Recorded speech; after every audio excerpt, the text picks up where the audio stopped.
recording. I'm going to start recording the meeting now. So I'm actually cool with whatever. Okay, so I think, you know, clearly it takes more effort to build like an Excel version of the problem and go in and do it. And I really love those.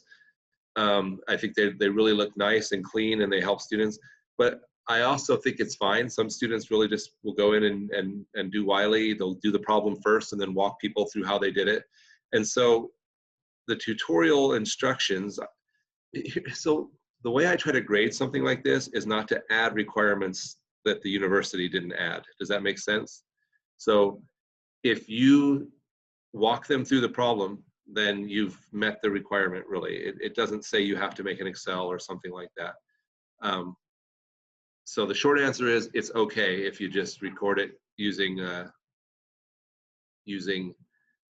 the Zoom record feature or some other feature and walk them through how you did it in Wiley Plus. It's also okay if you do Excel. I've had people who didn't feel comfortable doing either of those and used the cell phone and they did it on a whiteboard.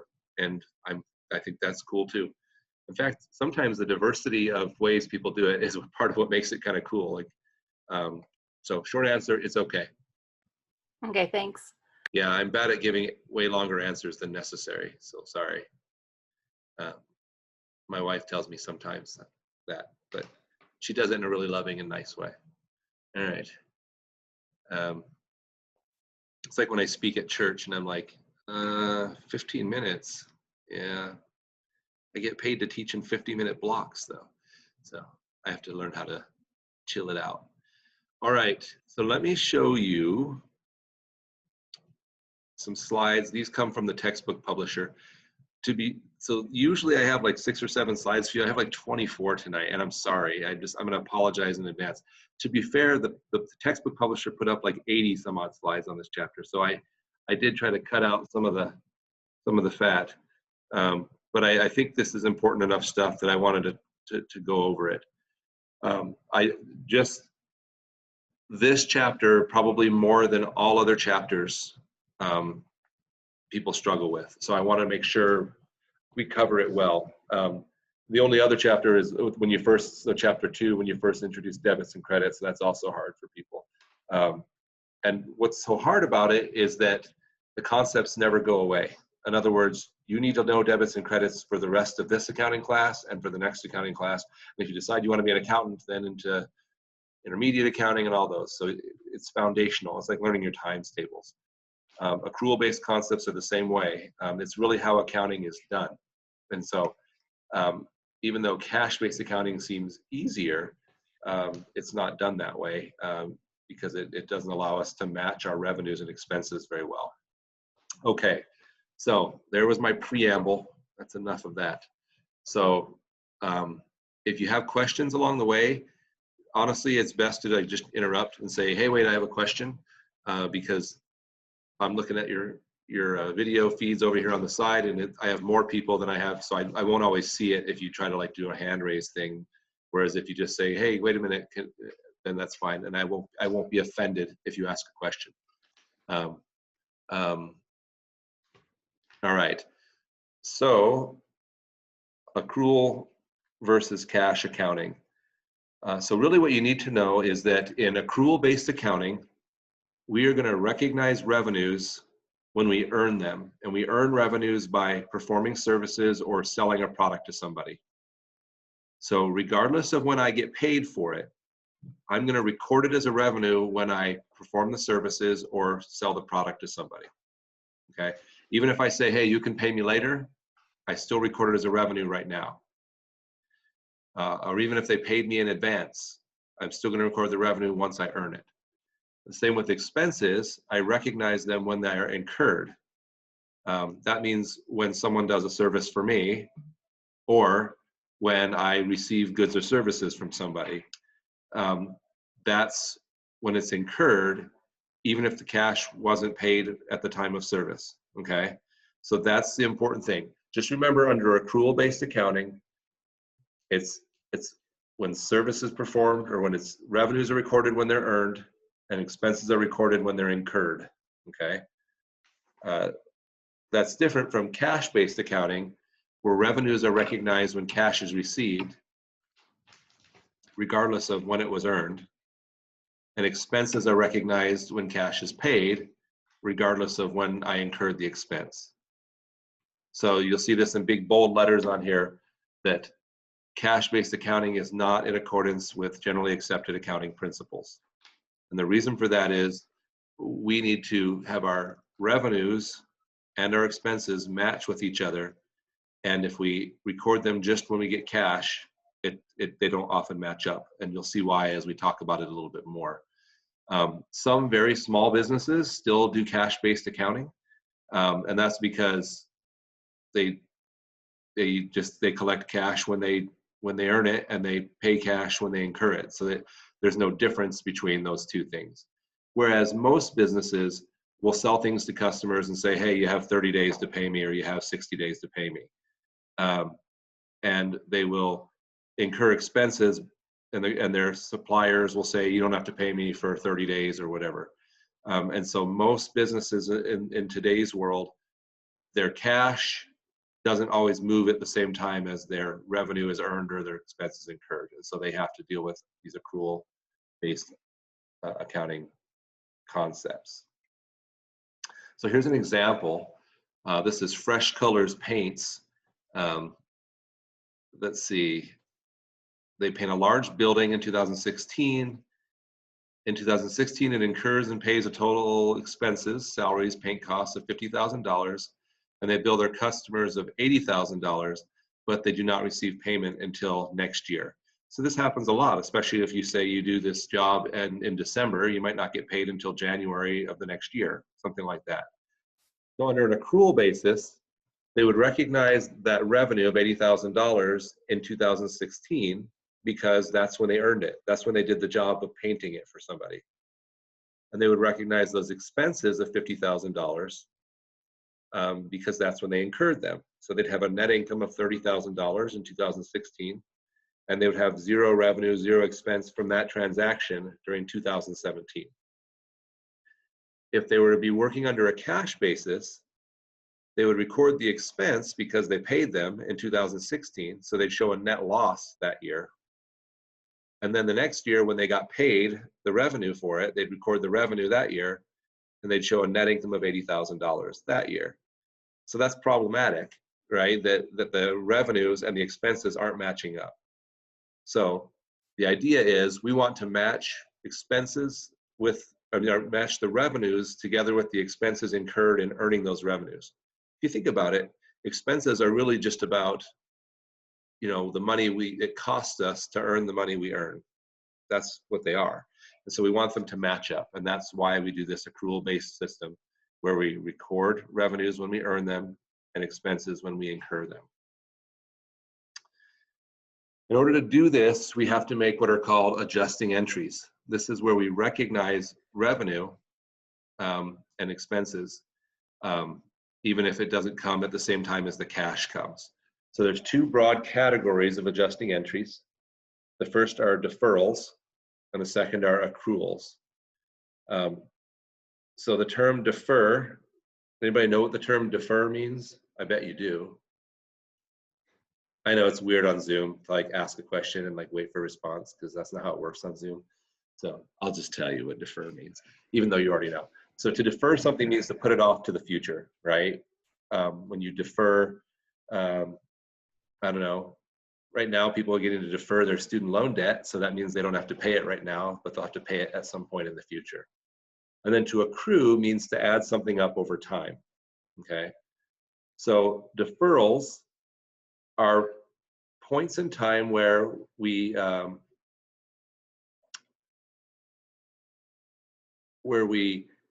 let's see, we're going to pay the cash in advance, but not record the expense until the future. So sometimes we pay cash for an expense, but we haven't actually incurred it yet. An example might be if you pay your auto insurance for the next 6 months, right? You haven't actually used up that auto insurance, but you've paid the cash already. So we call that a deferred expense, meaning we're putting off the expense until a future period. And then sometimes we have revenues that are the same way. They're called unearned revenues. When someone pays us in advance for a service we haven't yet performed for them, okay? So I'm going to go into each of these in detail. So prepaid expenses are expenses paid before they are used or incurred, okay? The most common thing are insurance. Sometimes people prepay their rent. And then there's other things that are not so much expenses like insurance or rent, but they're things that we consume. So like we purchase supplies, we record them as an asset, but then as we use them up, we record the expense of using those supplies. And then there's things like depreciation, where we use up equipment or buildings over time, okay? All of these are forms of prepaid expenses, where we pay cash today, but we're gonna record the expense in the future. So there's always a consistent adjusting entry for prepaid expenses. And that is, we're going to debit an expense and credit an asset, okay? So that's always the same. When we have to make an adjusting entry for prepaid expenses, we're gonna debit an expense and credit an asset. Always the same. So here's an example. So the Sierra Corporation purchases supplies costing $2,500. Sierra records the purchase by debiting the asset account supplies and crediting the cash account. It doesn't say there, but that's what they would do. So this account shows a balance of $2,500 on October 31st, the end of the month. An inventory count at the close of business on October 31st reveals that $1,000 worth of supplies are still on hand. So what we do is we get to the end of the month, we count up our supplies, and then we compare that to the amount that's sitting on our trial balance. And the difference between the two is the amount of supplies we must have used up during the month. Does that make sense? Yes-ish?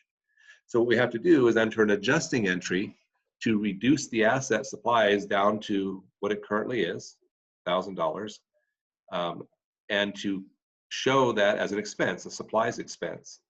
So our adjusting entry is, we'll debit supplies expense $1,500 and credit supplies $1,500. If you think of that, if the supplies account had a debit balance of $2,500, and now we've just credited the account $1,500, the new debit balance of supplies will be $1,000, which matches what we counted, okay? So that's how we would do an adjusting entry to account for the use of supplies. There you can see the balances.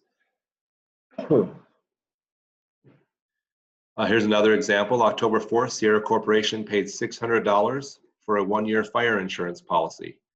Coverage began October 1st. I think tithing, that's fire insurance, right? Scriptural. All right. Sierra recorded the payment by increasing or debiting the prepaid insurance account. So whenever you see an account that has prepaid in its name, like prepaid insurance or prepaid rent, that is an asset account. And it is an account that shows the amount of money or an amount of, it's an asset that you own, which is, I guess, showing that you have insurance that you can use into the future, or rent that can be used into the future, okay? So if they paid $600 for a one-year account, then we could figure out how much to adjust each month by taking the amount of it, $600, dividing it by the number of months, 12, and knowing that we're going to use up $50 worth of insurance coverage each month. So then we do an adjusting entry to show the expense, insurance expense, and prepaid insurance going down. So recognize that if I do this adjusting entry every month for 12 months, at the end of 12 months, my insurance expense will be the whole $600, and my prepaid insurance will be down to zero, right? Because right now it is a balance of $600, then each month I'm going to credit it $50 until at the end of 12 months, there'll be no more prepaid insurance. So again, the same pattern for these deferred expenses is that when we make our adjusting entry each month, we will debit the expense, credit the asset each time. Depreciation is our process of allocating the cost of an asset over its useful life, okay? So sometimes people get confused and think that we're trying to say this is what the asset's worth today. And that's not what we're doing, because some assets can go up in value, right? You could buy a building and it could be worth more than what you paid for it. So instead what we're doing is saying, here's the cost of the asset. We're going to divide it by its useful life. And then each month we'll record an expense for the using up of that cost. Okay, so here's an example. Sierra Corporation, let's see, they assume that the depreciation on the office equipment is $480 per year. So I'll take $480, I'll divide it by 12, and I'll get $40 per month. So each month I'll do an adjusting entry, depreciation expense of $40, accumulated depreciation on the equipment is $40. All right, so accumulated depreciation accounts. These are weird accounts, okay? They're called a contra asset account. Contra accounts are accounts that link up to a specific account, in this case, the asset equipment, but they have a normal balance on the opposite side of what that account normally would. So a contra asset account would have a normal balance on the credit side. And what we use these for is to track what we call the book value of an asset, which is its cost less any accumulated depreciation, okay? And so on our balance sheet, it would show equipment, or whatever the cost is, less accumulated depreciation. And you'll see more examples of it throughout the chapter. But I just want to bring up the concept of the contra asset account, and that's because of accumulated depreciation. So here you can see our equipment account still will show a balance of $5,000. That's what we paid for it. And then the accumulated depreciation account on the equipment will have a balance of $40. We would say as of this date, October 31st, the equipment has a book value of $4,960, or the cost of the equipment less any accumulated depreciation. As we record $40 in accumulated depreciation each month over the life of the asset, the cost will stay the same, but the accumulated depreciation will continue to climb until at some point we've fully depreciated the asset and its book value will be zero. In other words, its accumulated depreciation account will match its cost account. Again, though, before you worry about all those details, just remember the adjusting entry is always the debit to the expense and a credit to the asset. In this case, though, with depreciation, we credit this contra asset account that links to the asset account.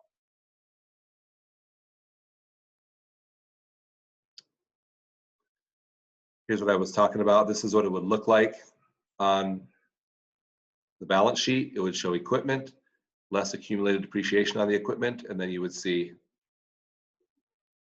the book value there. All right. I realize I'm dumping a lot of information on you, some of which you've already probably started figuring out as you work through the problems. So I'm going kind of quick. Don't be afraid to interrupt if you have a question. All right, so now we're going to get into unearned revenues. So unearned revenues is where the cash is received before the revenue is recorded.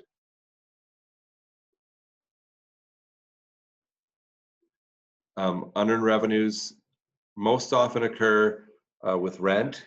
If you are the landlord, people pay you rent in advance. Things like magazine subscriptions, where customers pay you for a whole year's worth. Airline tickets, customer deposits, things like that. So I own a storage business, or I did. I actually just sold it this summer, but I had a storage business. And it was really common for customers to pay us, instead of by the month, to just pay us for a whole year's of rent in advance. I couldn't just record that all as revenue when they paid me. Instead, I had to record it as an unearned revenue, which is actually a liability account, because I either owe them their money back, or what they really want is I owe them the use of my storage unit for the next 12 months. So each month, then, I have to adjust my books to show that I've now earned some of that revenue, and I'm reducing the liability. So here's an example. Sierra Corporation receives $1,200 on October 2nd from R. Knox for guide services, multi-day trips. Unearned revenue shows a balance of $1,200 in an October 31st trial balance. And then we evaluate the services we've performed for that company, and we decide that we've earned $400. Another thing that works like this would be like attorneys and CPAs, who often get paid a retainer amount, where they get, they have a certain amount on the books that they owe services to their clients for. Then after they provide services that month, they look at it and say, oh, we've earned some of that money. So they do this adjusting entry. This adjusting entry is always the same. You debit the unearned revenue account, which, remember, that's a liability account. So we're reducing the liability, and then you credit the revenue account. And by crediting the revenue account, you're increasing the revenue. In essence, you're saying, this money I owed them, I no longer owe it to them, and now I've earned it as a revenue. Okay? So that's unearned revenues. So those were the adjusting entries for the deferrals. And so now we'll look at the adjusting entries for the accruals. Okay? So accruals are a little bit different, because with the deferrals, it means we either paid cash in advance and then recorded the expense later, or we received cash in advance and then recorded the revenue later. With an accrual, we have yet to receive the cash. So this would be when we have revenues where we perform services, and then at the end of the month we say, wait a minute, I haven't been paid for this. We record that in our books as revenue earned, but as an account receivable, right? Because we didn't get cash. Or in the case of expenses, we record an expense incurred and then record it as an account payable, meaning we're going to have to pay it in the future. All right, so here's an accrued revenue. The revenue is recorded before the cash receipt. It's often done, it says rent, interest, but I think most often in services performed, where we, again, if I'm an attorney and I'm working for somebody, at the end of the month, I tally up how much they owe me and then I bill them. And when I do that billing, I go ahead and record the revenue that I've earned. So here's an example. Sierra Corporation performed guide services for $200 that were not billed to clients before October 31st. So you look at your books and you say, what work have I done this month that I haven't billed people for? And then you enter the adjusting entry, accounts receivable, and a credit to service revenue. This adjusting entry is always the same. We debit accounts receivable, which is an asset, and we credit service revenue. Accrued expenses, these happen the same way. They often happen either because things like utilities, where you've used your utilities all month and you've incurred that expense, but you're not going to pay it till next month. Or things like salaries, when you get to the end of the month, you need to record how much your employees have earned, even though you're not going to pay them until payday, which might be on the 1st or early next month, especially if those employers that do weekly payroll, right? Sometimes the reason you have to do that is so that the expenses will show up on your income statement, even though you're not going to be paying them until the next month. Okay, so here's an example, a couple examples. Sierra Corporation signed a 3-month note payable in the amount of $5,000 on October 1st. The note requires Sierra to pay interest at an annual rate of 12%. So how much expense do they incur each month? Well, we would say $5,000 times 12%, principal times rate times time. That's how you figure out the interest on simple interest on a note. And then the time in this case is always done in fractions of a year. And the reason you do that is because the interest rate is annualized. Okay, so if we're trying to calculate 1 month of interest, we'll do $5,000, that's the principal, times the annual rate, 12%, times the amount of time, which is 1/12 of a year. So it's going to be $50 in interest incurred. But in this case, they're not actually going to pay it until the 3-month note is due. So they're just going to record interest expense and then record it as an interest payable.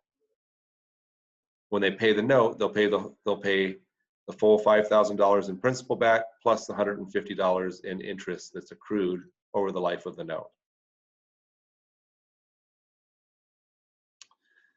Here's another example. Sierra Corporation paid salaries October 26th. The next payment of salaries will not occur until November 9th. The employees receive total salaries of $2,000 for a 5-day work week, or $400 per day. Thus, accrued salaries at October 31st are $1,200. So you'd have to say, okay, I paid on the 26th. We pay 3-day work or a 5-day work week, so it's Monday through Friday. So since payday was on the 26th, I've accrued another 3 days worth of salaries before the end of the month. So at the end of the month, I've got to do an adjusting entry to recognize those 3 days worth of salaries as an expense. $400 a day times 3 days is $1,200. So I'm going to do a salary and wage expense, and I'm going to credit salaries and wages payable. Every time we do these accrued expenses, we debit an expense and credit a payable account like this. Okay, same process each time. We'll pay the cash in the future, and then that will get rid of our payable account. Okay, that was a lot of information. And so here's a summary. This might be one to take a picture of. It's also, you could pull it up it's in the textbook, but this is just good information. So there's 4 types of adjustments: prepaid expenses, unearned revenues, accrued revenues, and accrued expenses. And then the adjusting entry over here on the right side, you'll debit expense. So for prepaid expenses, you'll debit expenses and credit assets or contra assets. For unearned revenues, you'll debit liabilities and credit revenues. For accrued revenues, you'll debit assets, credit revenues. And for accrued expenses, you'll debit expenses, credit liabilities. I recognize that right now I'm telling you a bunch of information that until you're working on it, it's just, again, like I said before, like trying to explain a card game or a board game to somebody, and they're like, yeah, but once you play a couple hands, it's not as hard as it seems, okay? So lest you freak out, remember, you've learned lots of games. You can learn this. Anyway, a couple more pages. So what we end up with is the trial balance you've already learned how to make is called an unadjusted trial balance. After you make your adjustments, the value of some of the accounts on your unadjusted trial balance will change, right? Because those adjustments are journal entries. So all the adjusted trial balance is, the books always make this so complicated. All the adjusted trial balance is the new trial balance with the new account balances after making your adjustments. That's all. I don't know why they make it seem like it's something more than that. You made all those adjusting entries, which I just showed you, these sorts of things. So those are going to change your account balances. The adjusted trial balance will be the new balances. All right. You might think that was plenty for one chapter, but no. They also want you to learn about closing entries in this chapter. I say they, like those guys, those evil people at Wiley.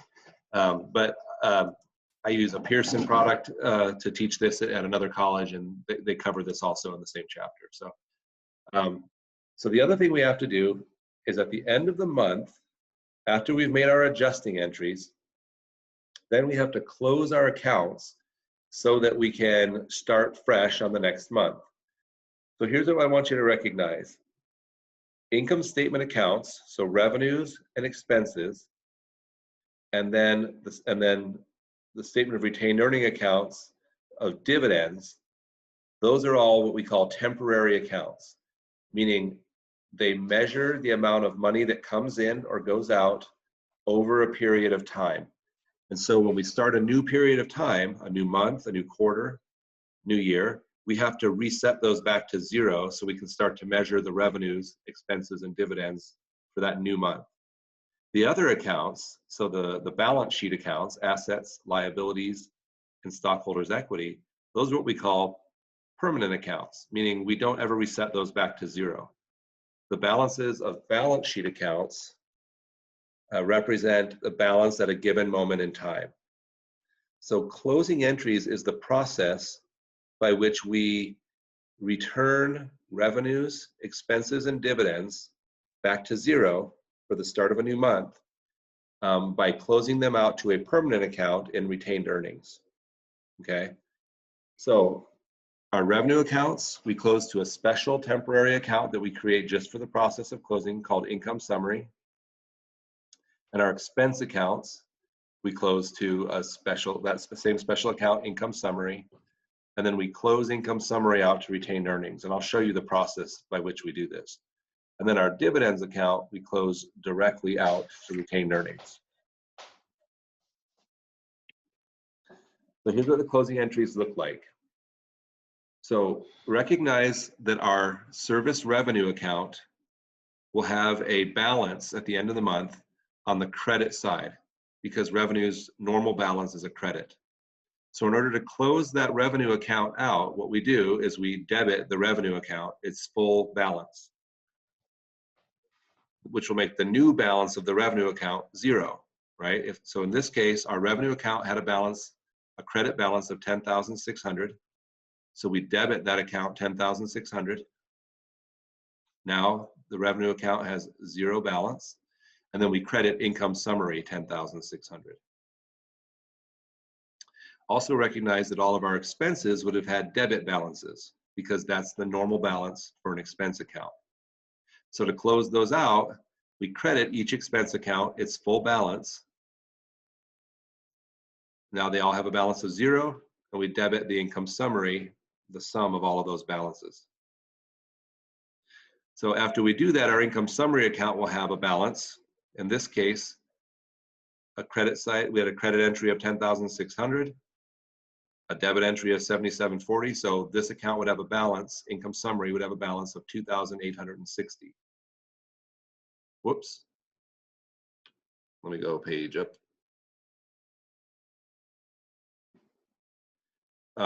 So then we want to close out income summary with its credit balance of $2,860 by debiting the account $2,860 and crediting retained earnings $2,860. Recognize this is the process by which our net income goes to retained earnings, right? Because it's the revenues minus the expenses. So this is going to increase retained earnings $2,860. And after this whole process, after these first 3 steps, our revenue accounts, all our expense accounts, and our income summary account are all returned to 0, and our retained earnings is increased by the difference in our revenue over our expenses, or our net income. Then the last closing entry is, again, dividends will have a debit balance. That's the normal, okay? So we will credit the dividends account and then debit retained earnings. So closing entries are always these 4 entries. Close revenue to income summary, close expenses to income summary, close income summary to retained earnings, close dividends to retained earnings. Done, okay? It's again, right now you're like, in theory, what does that even mean? But if you go through the process, you'll find it's not too hard once you've done it, okay? And that's all of my slides. I know it was a lot, and I apologize. Any questions come to mind about this presentation before we get to broader questions?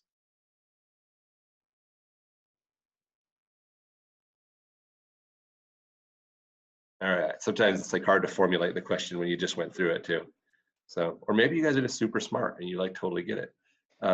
That's probably the case. That's my base assumption, that I'm dealing with geniuses.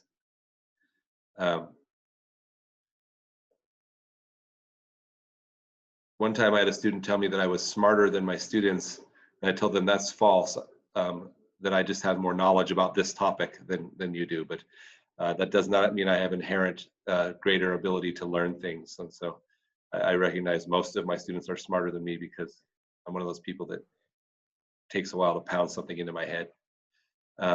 Anyway, all right, so questions about other things, homework problems or other things I can try to answer. Meaning of life, I can't really help you there. I mean, I have some theories. I have a question about one of the homework problems. About one of the what? I'm sorry? About one of the homework problems. Okay. It's 4-8. Do you have it up on your computer? Yeah. You want me to, let me see, let me make sure it's set so that you can share. Let's see. I think Is there an option for you to share your screen? Let me see. Yes, it says host disabled. Okay, hold on then. I think I forget how to do it every time. So, because it just automatically disables that. And then I have to remember each time how to. It's the Share. one where it's asking of like, are the assets understated or overstated? Are the revenues understated? Like that one. Yep. So I've gone through it with a lot of help from the textbook. I just still don't get it. Okay. So let me figure out how to let you share that, because I think you're not the only one that's going to have that's hard for. I just can't remember. Let's see.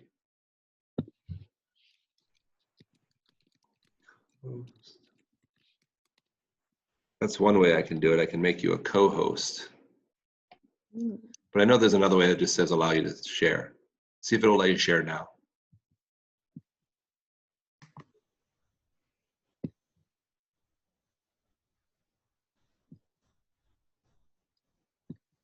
think it's gonna let me. You see that? Yep. Cool. See it. All right, let's move in. So you were able to get it done, but you don't feel like you understand it? Yeah. Okay. So yeah, so first, I think one of the hard things about this is just the terms understated and overstated. Like for whatever reason, that's confusing. It is to my brain anyway. And so I'll start by saying understated means that an account is showing less than what it should be, right? Which again, probably pretty obvious, but I have to wrap my brain around it every time. And then overstated means an account is showing more than what it should be. All right, so it says for each item, indicate the type of adjustment, and then the status of accounts before adjustment. All right, so I don't know if it'll be helpful, but I'll just try to sort of talk through the logic of a few of these and see if that helps, okay? So the first one is services performed but unbilled, total $600. So here we've earned some revenue, but we haven't yet recorded that we've earned it, okay? So what I have to do is I have to say, all right, so if I've earned revenue, what would the adjustment be? The adjustment would be to increase accounts receivable, money owed to me, and then increase service revenue because I earned it. So before I do that, then if my entry is going to be to increase the asset, then before I do that, I'm going to say the assets are understated, meaning they're less than what they should be. And the same thing, if it's going to be to increase my revenue, then before I do that entry that will increase my revenue, I'm going to say my revenue is understated. So what I have to do to figure these out is I have to say, what is the journal entry, the adjusting entry going to do? And then go backward a step from that. Does that make any sense at all? Makes some sense. Yeah. I just think I need a lot more practice. Okay, let me talk through a couple more of them and see if that helps. Because I recognize as I say it that it sounds kind of mental, unless I'm in a Harry Potter film and then it's mental like that. Like you're mental, Ron, like that. All right, so let's see. Store supplies of $160 are on hand. The supplies account shows a $1,900 balance. So I'd say, okay, so I've used up some supplies. So that's a prepaid expense. And so the adjusting entry is going to be a debit to the expense account, so an increase to expenses, and a credit to the asset account, or a decrease to the assets. So before I do that, I'm going to say my assets are overstated, so I need to decrease them. And my expenses are understated, so I'm going to need to increase them with my entry. So I'm kind of having to go through the whole process of it, which I think is why Wiley created this problem, is it does really force you to have to think about the whole process of these adjusting entries. And it's hard when you're just learning them. And you're like, why is it on homework part 1? Why haven't you let me think about other things and then get back to this? Course designers. Anyway, let's see. Utility expense of $275 are unpaid. So I've incurred this expense for utilities, but have not yet paid it. So I'm going to have to do an entry that increases the expense account and then increases my liability for utilities payable. So if I'm going to be increasing the expense, then that means currently my expenses are understated. That's why I need to increase them. And that my liabilities are also understated, which is why I'm going to need to increase them. So in essence, what I do is I figure out what the adjusting entry is going to be. It's going to increase these two accounts. Then I know those two accounts were understated. If the adjusting entry is going to decrease the accounts, then the accounts are overstated before the adjustment. Did that help? Maybe. Yeah, that did. Okay. You're like, please don't go through the rest of them. That's plenty. Unless you'd like me to, I will. But is it too much? I feel like I'm talking a lot. So. No, I think that's good. Thank you for going. Okay, thanks. I'll help you until it's painful. It's like a personal trainer, right? Like we're gonna get you like accounting ripped or something. I don't know. Maybe I should make the whole like YouTube channel for like ripped accounting. You can have a accounting 6-pack. I don't know. Other questions? What was that, Hannah? Sorry. Writing that at the top of my notes now. Get accounting ripped. Yeah, good. I have a granddaughter named Hannah, but she looks nothing like you. Mostly because she's just like one. Okay. Maybe she'll look like you when she grows up. I just don't know. Other questions? Kate looked like she was thinking of asking a question. She was like, no, I'm solid, she says. I have a question on exercise 4-2. I'm sorry, I don't answer questions from you, Jana. No, I'm just kidding. What is it, 4.2? Yeah. Okay. Do you have it up? Do you want to share it, or do you? Well, You went back on mute. I lost you.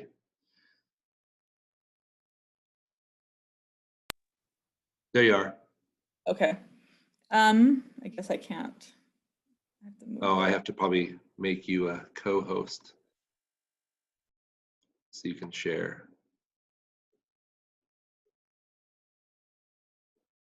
I don't know if I can revoke Hannah's co-host status so she doesn't just bust in and start sharing. Oh, yuck. I don't want to do this one. I hate these questions because like, even if you feel like you understand it pretty well, you're just like, wait, what does the book want from me? Like it's sometimes it's like, anyway, what's the question?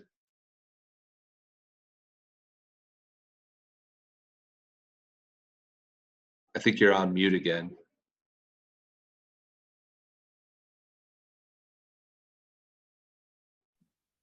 Okay. All right. On A, because I automatically thought it was historical cost principle. Uh-huh. And it's like tells you do not use that one. Yeah. And I only got it right because I had 3 chances and I eliminated the other 2. So I'm not really sure why, like, is it important to understand why that one's that one? All right. So not really. These are these kind of questions that they put in there, except that, you know, again, I don't make the exam, and there probably will have some questions on there on these different assumptions. So I'll try to explain to you why. But like in real life, like accountants don't sit around being like, what assumption was used here? Was that the going concern assumption? Like nobody has that conversation ever. So why the textbook publishers decide like this is an important thing to test you on, I don't fully, I mean, I think it's important to understand that these assumptions do go into things. Anyway, so the going concern assumption, let's see, is the rationale for why plant assets are not reported at liquidation value. And I'll tell you that my brain first would go to historical cost principle as well, that we typically record things at their cost unless the market value is different. And so why are they using this as a going concern assumption? I don't have a really strong answer for that. It might be something I would have to look at the book and see if so sometimes when I read the book, I'm like, are they trying to teach a specific principle here? And that's why they're doing this question. So I hate to say this to you, Jana, but I would have to read through the book, honestly, to come up with why that is that. I don't feel like I have a really strong answer for it personally. Jenna, isn't there more information at the top? Can you scroll up? Maybe not. That's, yeah. I was thinking it was because like liquidation value would be like when you're closing the company, right? Like Yes. it would be failing. And so you wouldn't ever use that liquidation value until you had to use it. You would be reporting on what their true value is, or the initial, like the cost of you, right, for producing it. It wouldn't be, you wouldn't ever use that liquidation value if your business is up and running. Does that make sense? And so what they're saying then is the assumption is that this business is an operating business as opposed to one whose assets are just being sold at their asset value, unless we know otherwise. Is that what you mean? Yeah. That seems reasonable. That's the closest. Okay, yeah. Again, what's hard about this is like in real life, you have context, right? If you're coming in and trying to value a business, you know whether it's running or not running. And so in these canned book problems, it's challenging to know what they want from you sometimes. And so I think Cindy's description, I think that was Cindy, right? Is a pretty good one. That if we're going to list things on our balance sheet assets, the assumption is that the assets are at their cost and not just what we would be selling them for if we were trying to liquidate the business. So I think that was a pretty logical conclusion. Okay, yeah. Better than I came up with, which was nothing. So good job, Cindy. Anybody else have a question that I can defer to Cindy? Let's not.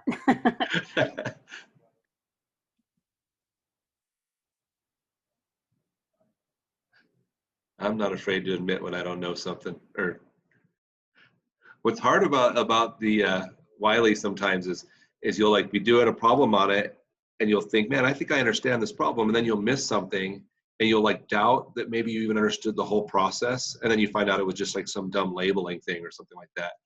And so, don't doubt yourself. Believe in your dreams. Recognize that the other option when I first started teaching accounting was that you would do it by hand on paper and turn it in, and it would take me a week to grade everybody's, and we'd be moving on to a new concept before you got feedback on the last concept. So as annoying as Wiley can be, the immediate feedback really is better than what we used to do. Any other questions? I got Jay's one. got one. I saw it percolating. So like what like the book value of a plant asset? What does that mean? Okay, so the book value of a plant asset is the cost of the asset less the accumulated depreciation on the asset. So when I was talking about prepaid assets, what we have to recognize is that, can you guys still hear me? Because it's like glitchy on my end. So when we purchase an asset, let's say for example, I purchase a building and the building costs $100,000, that I can't just take the whole expense of $100,000 at the time I buy it, because I'm going to use the building for the next 20 years. So instead, what I have to do is spread the cost of that building out over its useful life. And then I'll take an expense for that building a little bit at a time over its useful life, because the idea is the asset building is going to be used to generate revenues. Okay, that's why we buy assets in business, is so that we can generate revenues from them. In my business, a storage business, I get this asset building and then I'm going to rent it out to people, and I'm going to generate rental revenues from the building. So what I do is I take the asset's costs and divide it by its useful life, let's say it's 20 years. And so $100,000 times divided by 20 years is going to be $5,000 per year. And then what I do is I do an adjusting entry at the end of each period to recognize a portion of that cost as an expense. So I will say each year I'll do a journal entry where I debit depreciation expense, $5,000, and I credit in a special account called accumulated depreciation, $5,000. If I do that for 20 years in a row, I'll have taken $5,000 in expense each year. So I'll have now fully expensed the cost of my building, $100,000, and my accumulated depreciation account will have reached $20,000. And so the book value of my asset is at any given moment, it would be the cost of the asset minus the balance of that accumulated depreciation account. So if I paid $100,000 and at the end of the first year I recorded accumulated depreciation of $5,000, I would say that asset has a book value of $100,000 minus $5,000 or $95,000. At the end of 2 years, my book value would go down to $90,000 because my cost was $100 and I have $10,000 in accumulated depreciation. At the end of 20 years, the book value would be $0 because the cost of the asset minus the accumulated depreciation would be $0. Did that clarify or no? No, that was really good. That helps. Yeah. Okay. All right. We're at about an hour. Is that enough punishment for one night? Anybody else? Okay. All right. So next week we should be back to Thursdays. I apologize for having to change the schedule these 2 weeks. And if Tuesdays work better for you, then I apologize for switching back to Thursday. But Thursday is my regular night. I just had 2 weeks in a row where I couldn't do that. So anybody out there willing to offer a closing prayer for us? Aaron did the opening prayer, so it's got to be someone else.